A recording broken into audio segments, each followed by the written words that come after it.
Now, what advice do you have for young people who want to rise to the top? Well, I think the first piece of advice, and this comes from, frankly, me not having done it early enough in my life, is to really be honest with yourself about yourself. I will never forget the first day in my graduate program, my master's in business administration. My forecasting professor put a curve on the board, and he didn't put any. You didn't know what was on the axes at all. There was just a curve, and he said, "This is the most important thing in your life."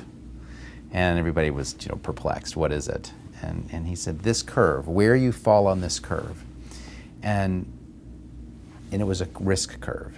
He said, "If you fall on this curve up here where you like to take risks, but you think you're down here, or vice versa, you're in deep trouble." So his message was, know where you are on that curve. And I didn't learn that lesson early enough. Early in my career, I was a bit risk averse. Then there was a period where I took too many risks. And I finally was honest with myself. These are the things you're good at, right? You're not good at some of this other stuff, and don't take those risks that are not calculated with this in mind. So my advice to young people is know where you fall on the risk curve, know yourself really well, and be brutally honest with who you are.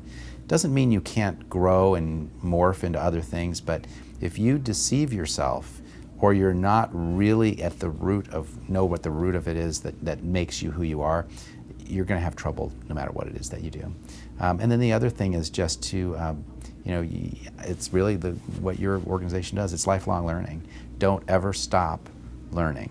My father, he can tell you when you talk to him, he's still taking classes. He's 81 years old.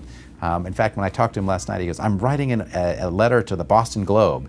So he's constantly using his mind and really stretching, and it's so inspirational and such a great example for me.